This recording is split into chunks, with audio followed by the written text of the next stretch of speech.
I'm recording. I can't tell if that's a red light or it's one of my Christmas lights, like a red. It's recorded. Oh, okay, cool. I see a red line, yeah. Okay, cool. And your megabytes is going. Oh, yeah, it is. Okay, cool. Whenever you're ready. Dude, what a... Remember not to hit anything. Don't hit your mic.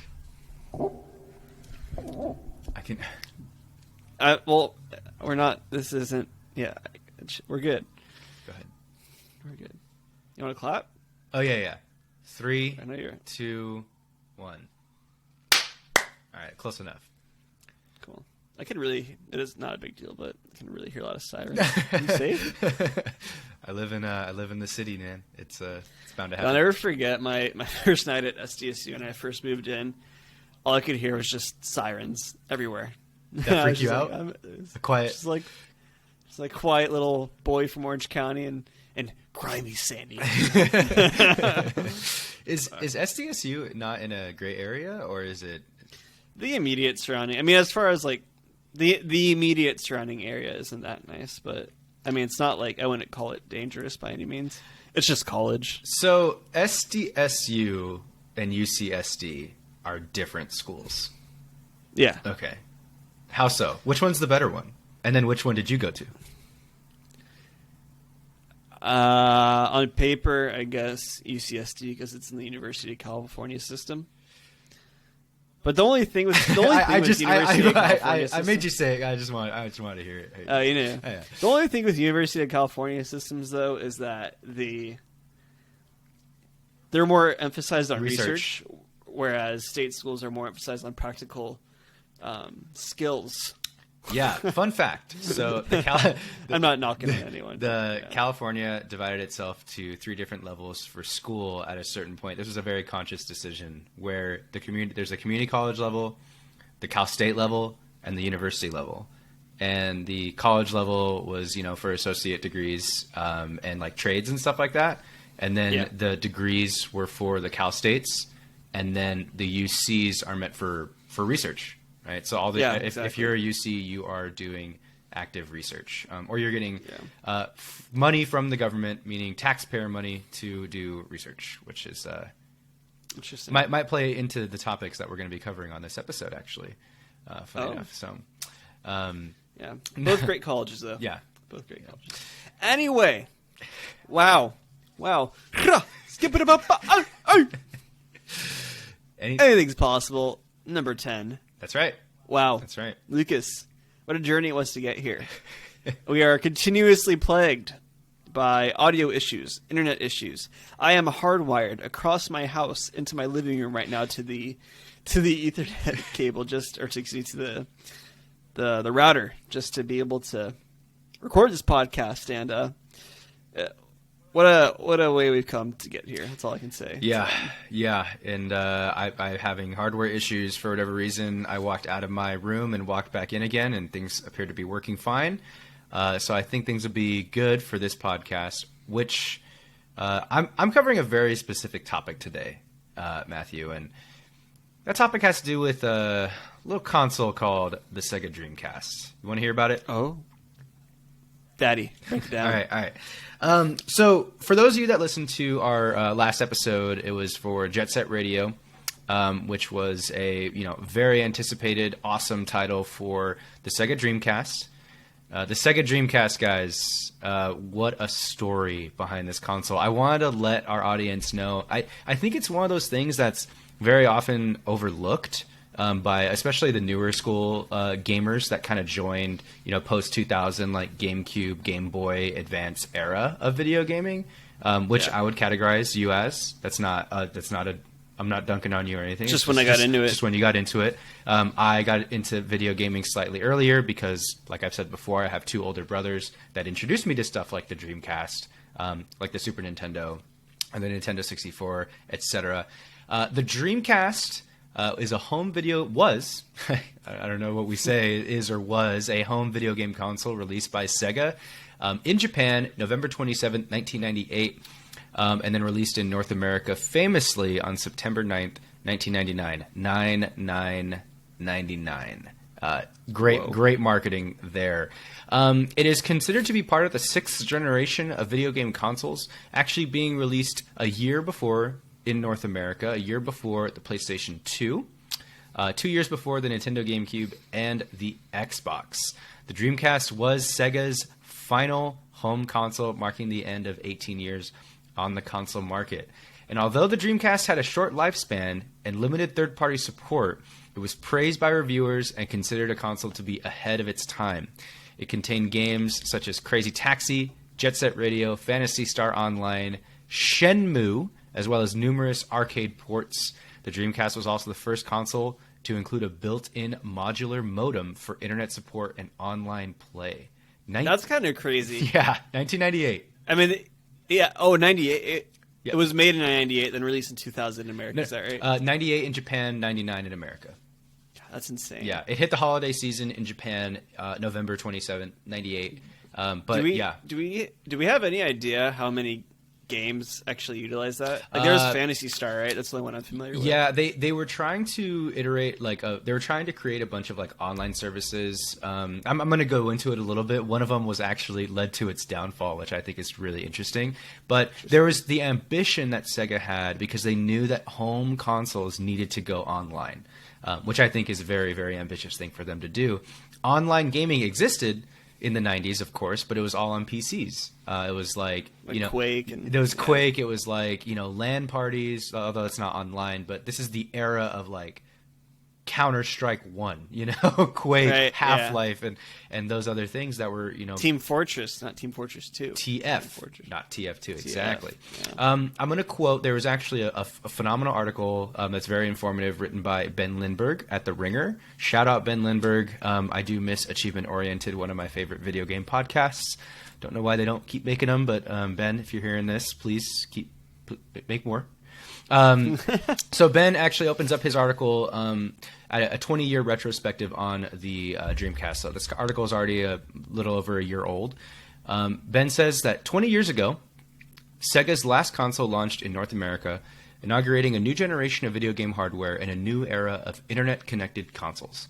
The Dreamcast launch library was large, boasting an unprecedented 18 titles, including classics like Soul Calibur, Sonic Adventure, and NFL 2K. Consumer interest was strong. Sega sold close to 250,000, 199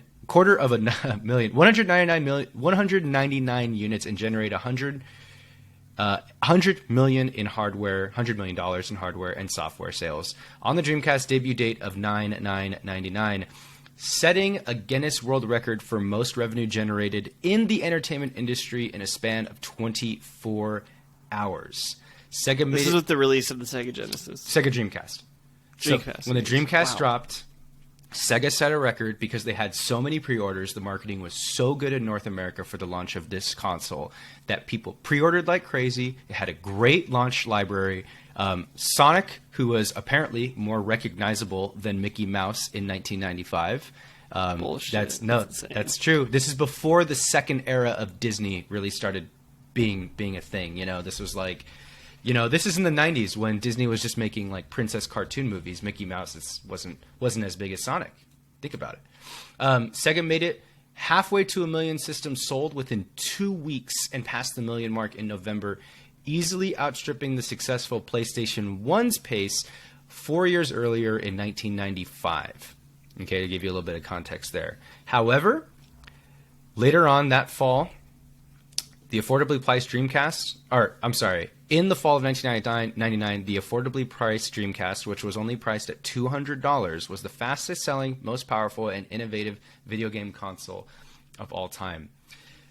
So how did a console, Matthew, released right before the turn of the millennia, with games like Sonic Adventure, Soul Calibur, Power Stone, Crazy Taxi, Shenmue, Skies of Arcadia, Marvel vs. Capcom, Phantasy Star Online, Space Channel 5, Virtual Tennis, JoJo's Bizarre Adventure, NFL 2K2, Resident Evil Code Veronica, Resident Evil 2, and most importantly, Jet Set Radio. How did this console fail? Okay? That's what I'm here to talk about to our audience today. Okay, you interested, Matt? Do I got your attention? It's pretty incredible, actually. It's old. I know a little bit of it just because I read some of Console Wars. I haven't finished that book yet. But I know the kind of the general background of Sega and a lot of what went on with there, and like kind of how like Sonic and stuff was created as well. So I'm excited for story time. All right. To learn a little bit. I divided this up into three pillars here. We got chapters. Well, they're kind of interplay. They're not directly chronological. 1, poor management. 2, stiff competition. 3, piracy. Okay. Really? So okay, wow. yeah. So I just want to reiterate the context here. Okay. Dreamcast comes out in North America a year after it's released in Japan. It actually had a really tough launch in Japan. It had a delayed launch. People were really interested in Sonic, but like I suppose it missed like a holiday window that people were really looking forward to in Japan. That was some of the stuff that I was reading about online. But regardless, the reputation for the Dreamcast in Japan was not nearly as powerful as it was in North America. So the execs at Sega actually decided that they were going to put all their money on North America. They had a huge marketing campaign. They chose the date 9/9/99, for God's sake, for the release of this console, which September is actually a really weird, historically, September is a strange launch window for a console.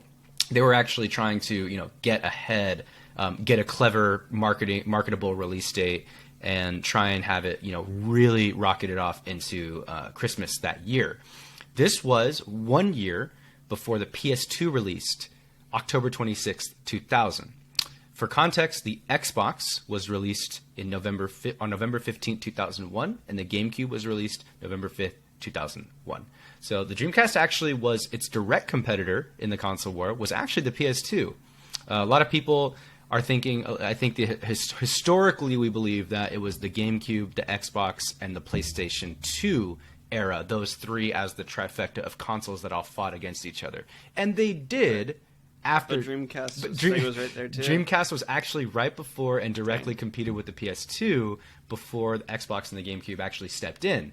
But as the Dreamcast declined publicly, personally, for a lot of people so quickly that the narrative became that the GameCube, the Xbox, and the PS2 were the trifecta console of that generation, right?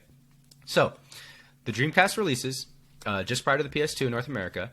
Sega's decided for this awesome marketing strategy, super sick 90s commercials that you can totally look up on YouTube of the Dreamcast from back then. They're wild.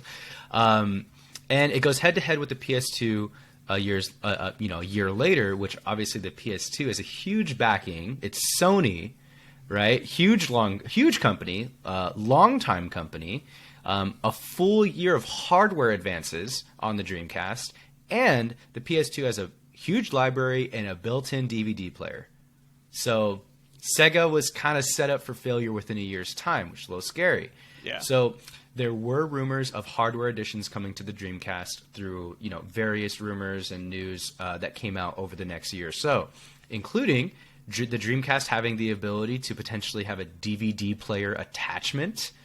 Because they were like, oh crap, this isn't a DVD. This can't play DVDs, but the PS2 can. Was it cartridge? No, it was optical. It was CD. Yeah. And they had the ability to play CDs, but they didn't have the ability to play DVDs. So there was rumors of a DVD player attachment, classic Sega style, of just getting an attachment onto a console. And there was also rumors of an MP3 player that would kind of go along with their really unique memory cards. Not sure if you've really seen what the intention of the Dreamcast was, but there's a memory card on the controller. That's like what the memory card was. Oh, really? That's that little screen that you see. So the Dreamcast, this is really cool. The Dreamcast controller has a screen on it, and that is the memory card. And the intention was for certain things, and this was possible. You can play certain games. The memory card was like a little Game Boy. It had buttons on it, and you can manage data using the memory card's tiny screen. Wait, hold on. I want to back up. I want to make sure I'm understanding this correctly. So, literally, your controller was the memory card. So the memory card plugged into your controller. Oh, okay. So it wasn't tied to that specific controller. Yeah, no. It was like a slot that went into your exactly, and that's what that little screen is, because the memory card had a screen on it. So the memory card could actually be taken out of the controller. You can manage your memory card. Remember blocks, bro? Remember memory card blocks? Oh, you can manage that through the actual tiny little Game Boy-like screen on your memory card. Then you can attach two memory cards together and play games against your friends at school. So you can play some sort of game that had an integration with the memory card. Like, I'm just going to give an example division. This isn't what happened, but let's say you were playing Pokemon on Dreamcast and you caught a Pokemon and you wanted to take it to school. You could take the memory card with you and attach it to another memory card. So the vision for the Dreamcast was insane. Was really, really cool, right? But I mean, but those were like separate, like little portable things you would take with you right to school. Yeah, you detach it from the controller. And then you plugged in your memory card into them. To another memory card, yes. Yeah, I'm looking at I'm looking at like images on Google right now of it. It kind of looks like Tamagotchis. Yes. Remember those? Yes. Yeah. So this was perfect for the time, right? It was just like, it was kind of Tamagotchi-esque. Everybody had these little things. Oh my God, I want to get a Tamagotchi now. Everybody would have these little memory cards for the Dreamcast. They'd take them to school, they'd walk around with them, or they'd play games against each other or their friends that might relate to the game that they're playing at home on their Dreamcast.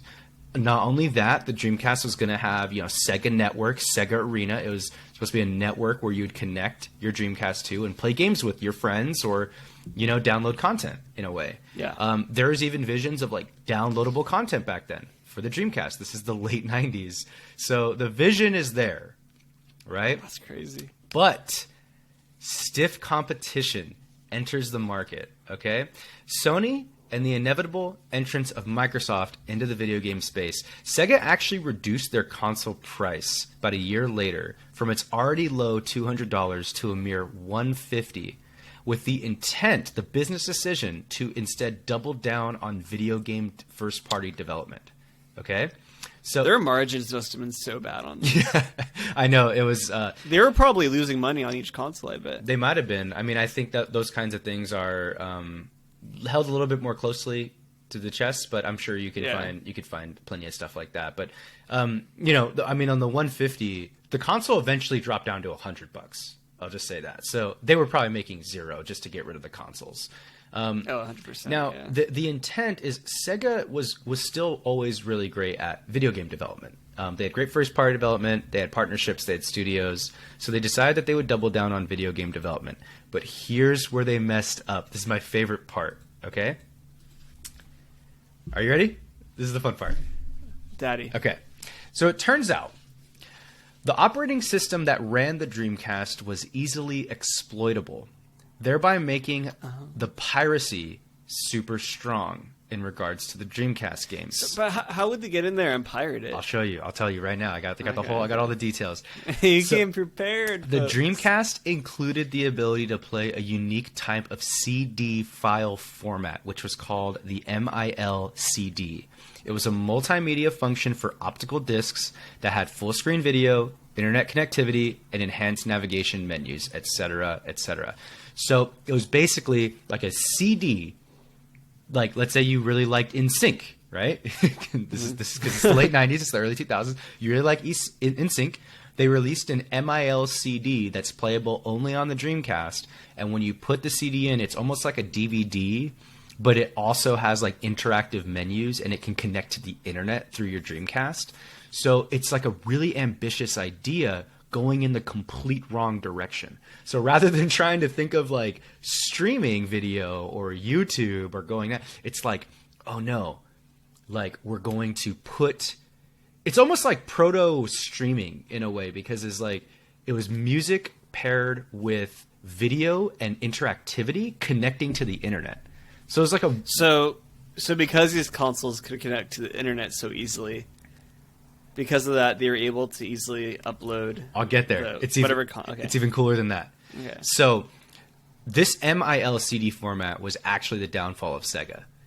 By pirating games off the internet, so you or I had a PC back in the day, we would pirate a game, or our friend would burn a disc, but they would burn it on an MIL-CD format.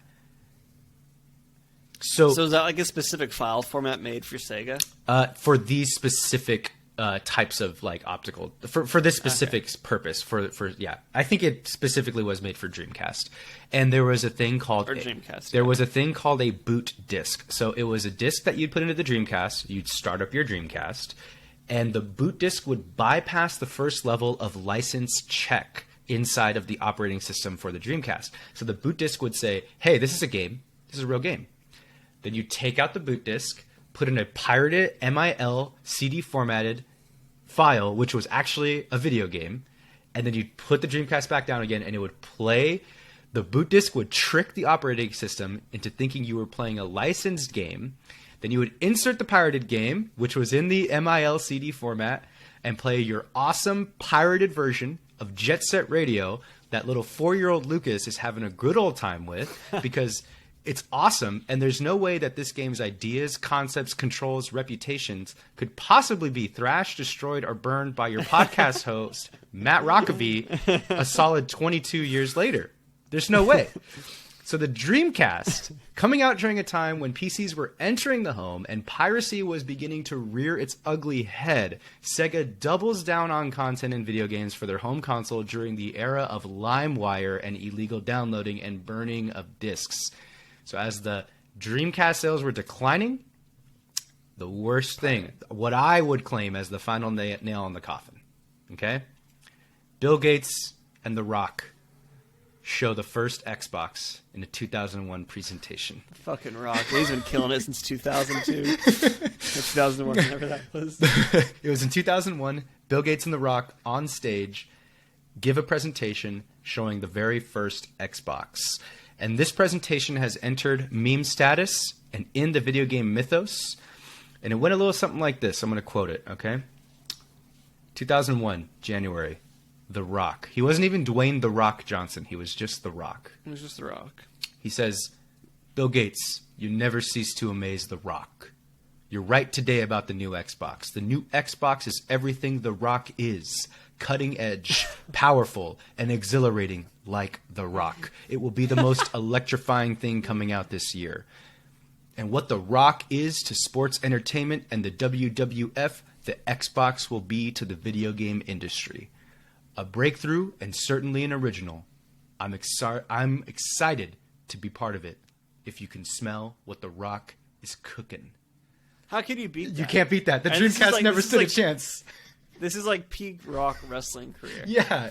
And like to the point where he was still calling himself The Rock in third person and saying, do you smell what The Rock is cooking? Yeah. I mean, the Dreamcast never stood a chance when, inevitably Microsoft entered the marketplace. PlayStation 2 was coming out, which obviously the PS1 was very successful. This is Sony, big money, and it didn't have a niche like Nintendo ended up having. And it didn't. When did the Xbox officially come out? It came out in November 15th, 2001. Okay, so about a year, pretty much a little over a full year after the Dreamcast. See, Or I after the wonder PlayStation what would have 2, happened after yeah, and then PlayStation 2 came out 2002, right? No, PlayStation 2 came out October 26th, 2000. I wonder what would have happened if all those three released side by side. What do you think would have happened? I don't know. I think it probably would have been. It would have come down probably to pure content and video game quality, but Dreamcast still would have been. Still would have lost because their games are easy to pirate. I literally remember pirating games with I was only 4, but I remember playing pirated versions of games when I was I think they probably would have sold plenty of consoles, maybe even more consoles than say like Xbox or Microsoft rather, because they're more established, right? And they have all these and everyone, like you mentioned, everyone loves Sonic. He's so identifiable and stuff. Yeah. But then they would have totally lost and not be able to recover from just how much money they're losing on their consoles, combined with the fact that the games where they're supposed to make up their money are getting pirated, right? That's insane. Yeah, dude. That's so interesting, too, because I feel like there's this unwritten agreement today, or maybe there's even a written agreement, where not so much Nintendo, they kind of do their own thing, but Microsoft and Sony, they pretty much always release their consoles within a month of each other, so really close to each other. But you didn't see any of that here necessarily. I mean, kind of with Sony, right, in the PlayStation 2. But then Xbox comes out a year later and just steals the fucking show. Yeah. Well, Xbox and GameCube were released within a month's time. They were both released in November of 2001. So that one, right. Right around the time that the greatest video game of all time got released, Super Smash Bros. Melee for the Nintendo GameCube, still great 20 years later. Playing it last night. We were playing it last night. We still were. Yeah, the Dreamcast story is pretty tragic, right? Because it has such an awesome start in North America, and has all these awesome games. All these games ended up getting ports over to the GameCube or the PlayStation, which is pretty crazy. So like Sonic Adventure came out on, or Sonic Adventure 2 Battle came out on GameCube, but I think that Sonic Adventure also got a port. Soul Calibur 2 was basically a re-release of Soul Calibur, which came out on all three of the other consoles. Soul Calibur 2 came out on PS2, Xbox, and GameCube, each with a different character guest star. And it wasn't... Yeah. So, I remember that. I remember seeing that growing up. Yeah. Like, oh, this one is this, this one is that. Yeah, that was so sick. And like that was... Soul Calibur came out on the Dreamcast. It started there. Skies of Arcadia got a full port to GameCube. That's one of the coolest JRPGs from the time. You got like Code Veronica and Resident Evil 2 both got re-releases later on, I think, for PlayStation. I think some of the only ones that are really stuck on Dreamcast might be Power Stone, Shenmue, if I'm not mistaken. I'm sure that one is on Steam in some sort of way. And Marvel vs. Capcom, but Marvel vs. Capcom 2, I think, was ported over on the other consoles a little bit later. So it just ended up, all the content just ended up going elsewhere. And I don't know. So well, why would you own a Sega if not, or why would you own a Dreamcast if not just to pirate the games onto it? Right? Yeah, exactly. And so was that, you mentioned you have to have like the boot CD, right, for the Dreamcast to get that pirating to work. Was that like a pretty accessible thing? Like, did your Dreamcast come with that? No, the boot disc was also some, contraband. Really, it was. Okay. I think it was one of those things that was kind of passed around or burned or copied in some sort of way. I mean, you have to think this is like Internet 1.0. So this is like AOL chat room era. This is LimeWire era. This is when people are like highly unregulated as far as the internet. And people are pirating everything. And people are burning discs. That's the main thing, right? Like, everyone's at home getting computer viruses via LimeWire and burning discs. So, it was easy to access a lot of this stuff. Yeah. Oh, God. Yeah. That's so... Yeah. Do you think there's any world where Sega... Well, the company's still going, but do you think there's any world where their console and their hardware didn't die out? See, that's interesting. There is some sort of alternate, like, Earth number 39A, right, where Sega didn't die.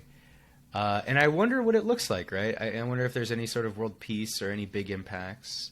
I think COVID probably never even happened. I think COVID never happened. I think honestly, like let's say theoretically, Sega is the fourth console within this family of consoles that we have. One, they would not have been able to survive with the same type of style that PlayStation and Xbox have. Nintendo has found their niche, so they're never going to die. They just took themselves out of the console war, essentially. I think Sega would have had to eventually adapt into some sort of new role that maybe is undiscovered still.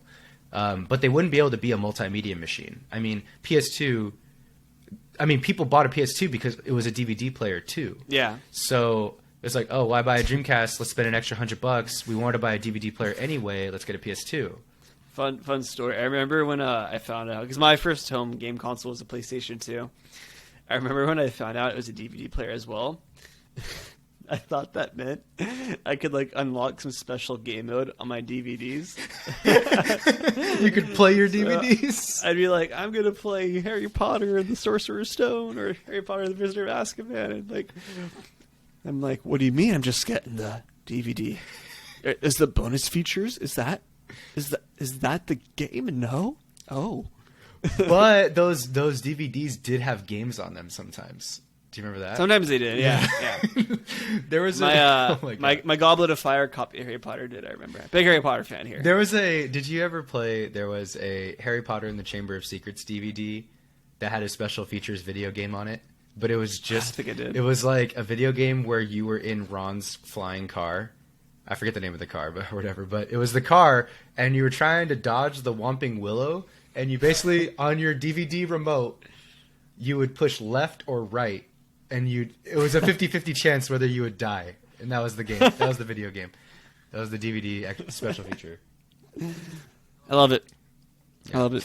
Anyway, that's my history lesson of the Dreamcast. And just as a reminder for those of you out there, if you have any other information, any other half-assed internet research you want to share with us about the Dreamcast, about Sega, about the console wars in general pre-2000s, we'd love to hear from you.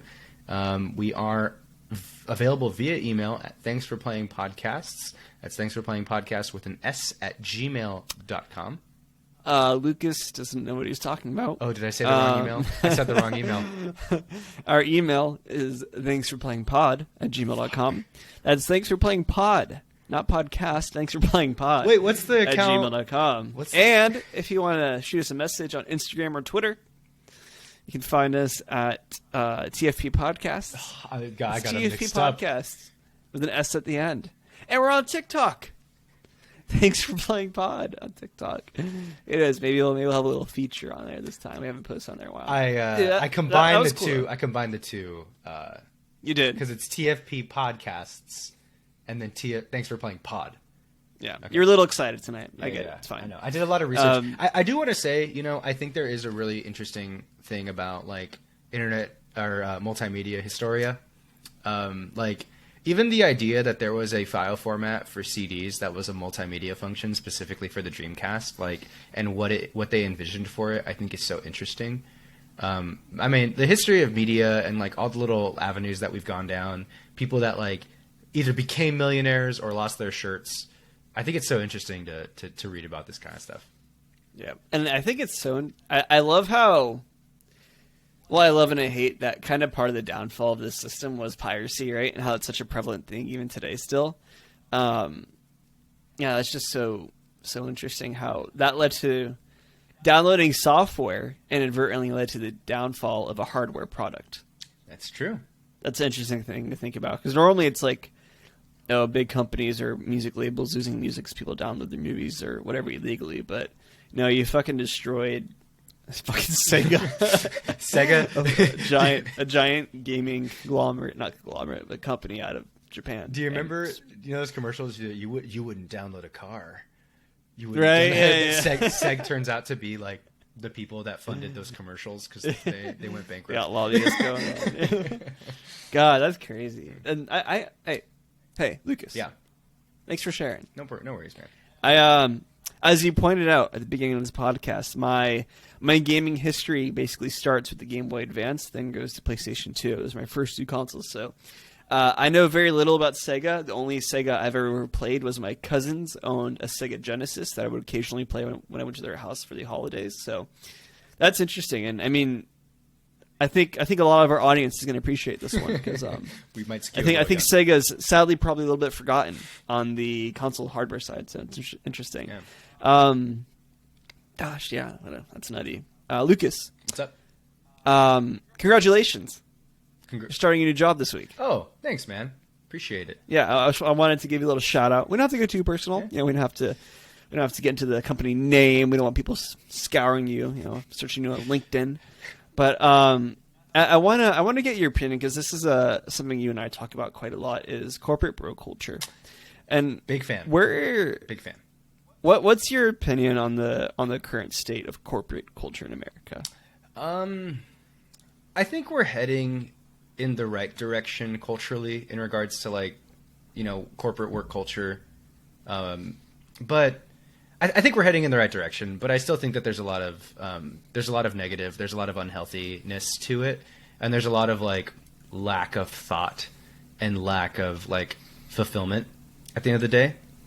I'm noticing that a lot more companies are moving towards a more cultural approach to their management, moving to a more abstract idea of identity when it comes to companies and organizations that you work for, rather than companies of our parents' generation, which were big and ladder driven and more intense. Climb the corporate ladder. Yeah, climb the corporate ladder, all that kind of stuff. You mentioned lack of fulfillment.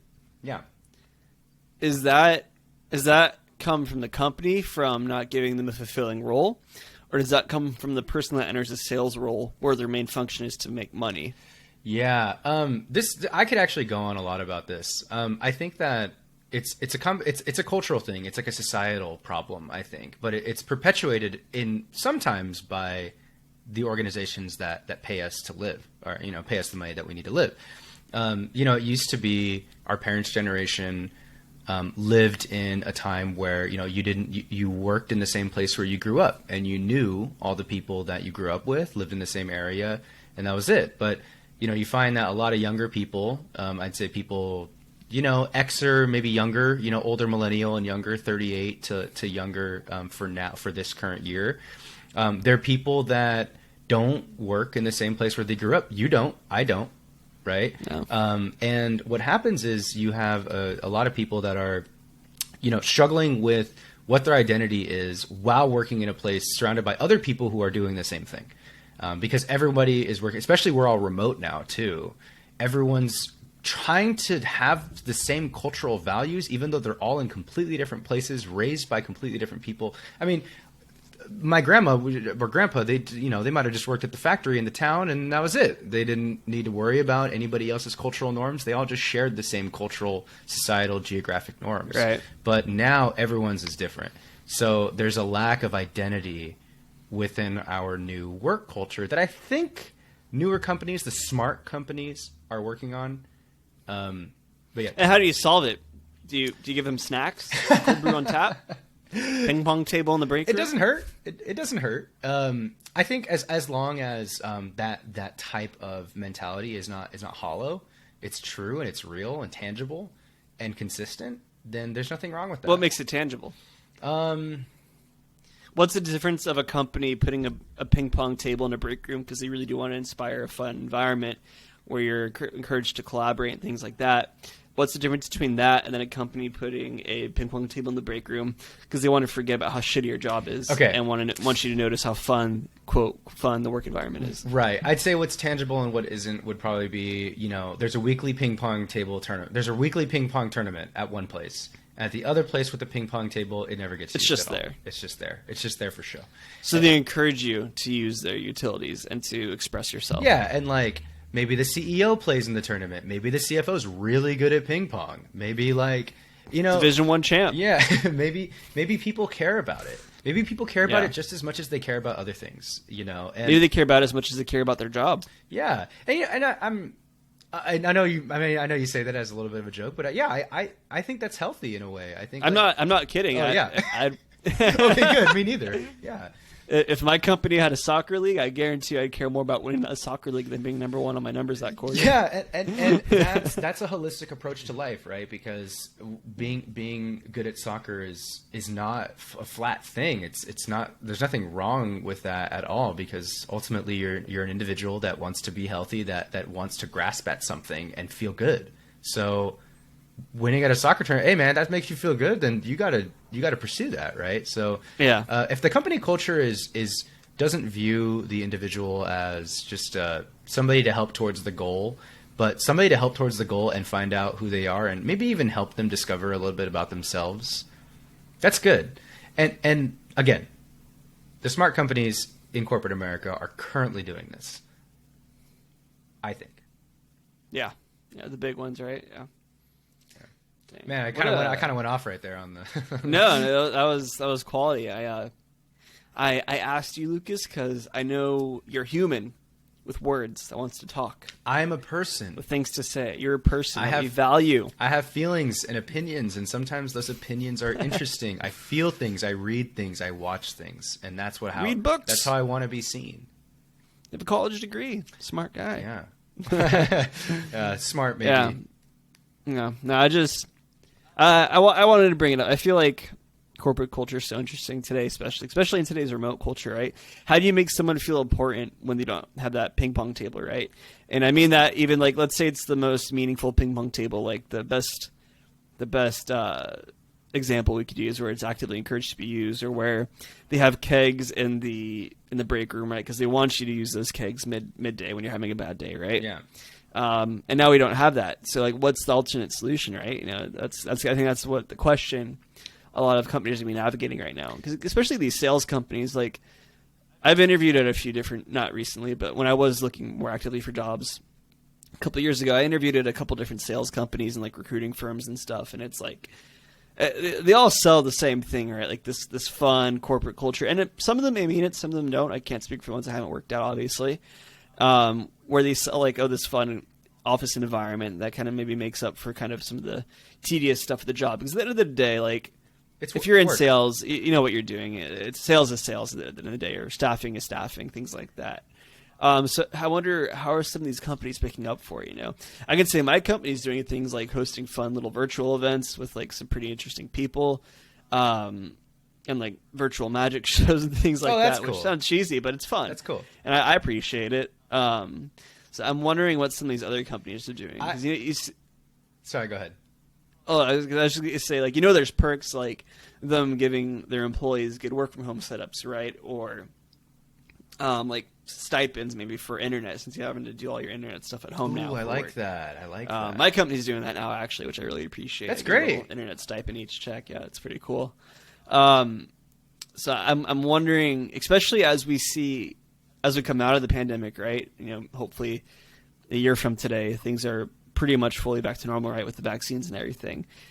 I wonder how going forward is that stuff carried on, because especially now you have so many more employees that are probably working remote, right?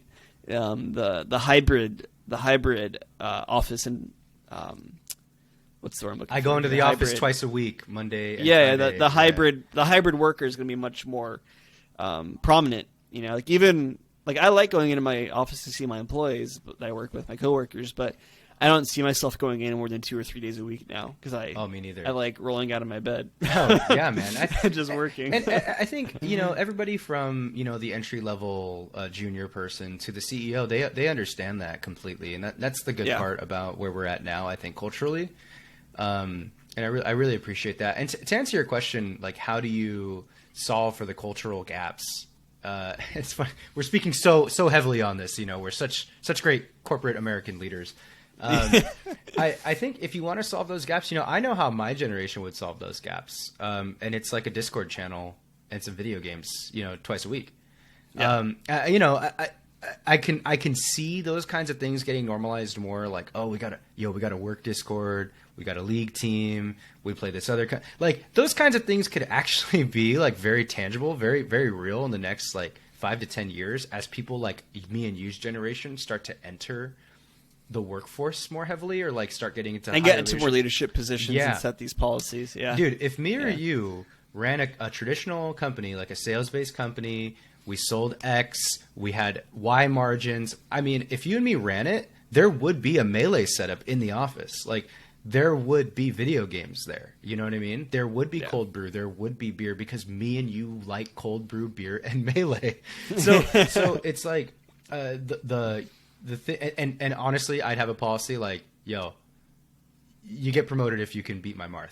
You know what I mean? Like, right, and you know, silly things. You want your fucking Christmas bonus? Yeah, you got to beat me. Wave dash shine up smash me.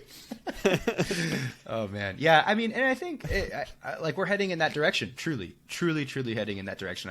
I'm really excited for where things are going. To be honest, to answer your very, very first question about corporate culture. I'm just waiting for the day where we have the CRT in the office and we're just doing that. Yeah. I will say, I will give a little shout out. When I interned at Blizzard for a little bit during school, and one of my managers loved Melee, and I was in the esports office there, so like I brought my CRT and we had a Melee set up in there. That's and it was sick as that's hell. So sick. Yeah.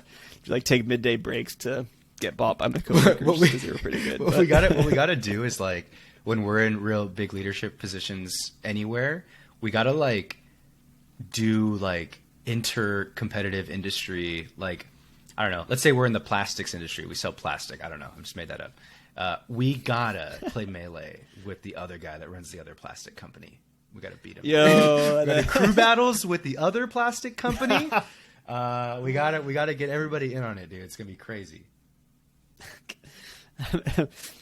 I'm just imagining like a Melee crew battle between like hedge funds right now, like big oil companies.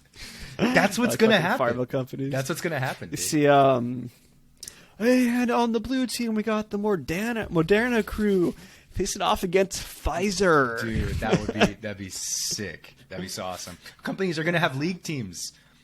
We're gonna have That's not That'll be fun. All right, here's a question. Here's a question. Of between Microsoft and Sony, who plays the spacey? Who plays the floaty? Ooh. Sony's playing the floaty. Am I being crass with that? I think you might be right. I mean, anybody. I feel like the Xbox is for hardcore gamers, bro. Gamers that kick ass. Of course, they're playing the spacey. Can't fight that one. Can't fight that one. All right. I think that's a good wrapping up point for today. Yeah. And as always, everyone, as we delightfully mentioned midway in this episode, if you want to get in touch with us, shoot us an email at thanksforplayingpod@gmail.com. Hit us up on Instagram, Twitter at TFP Podcast, TikTok, Thanks for Playing Pod, and hang out with me on Twitter. I have some good stuff here and there, some good content. It's all right. You can follow me on Twitter at Good Idea Matthew. And Lucas, where can we find you online? You can find me on Instagram, Twitter, and Twitch at Good Idea Lucas. Not very active on Twitter. Not very active on Twitch, quite honestly. But man, I've been posting some really funny things on Instagram on my story. He's got to get Instagram. Instagram. I'm working on the Instagram. It's kind of going out there. You know, I'm realizing, Matt, I don't really have that. Like, if I just got rid of all social media right now, I don't think I would even feel anything at all. I get little dopamine rushes when I get a bunch of likes, like on my last post on Instagram. A lot of dopamine there. But, like, I mean, I could always just, like, take a vitamin maybe and probably get the same amount. Take some vitamin D, go for a walk. Feel that, man, yeah. And, hey, maybe instead of next time you go on your phone, audience, maybe instead of checking Instagram, maybe instead you leave us a review. Subscribe, leave a review, follow us on any podcast platform you listen to us on. Give us the 5-star ratings. Give us the 5-star We rating. need it. We want it. We want the 5-star rating. We want the 5-star rating. All right, everyone. This has been Anything's Possible. And as always, remember, anything's possible.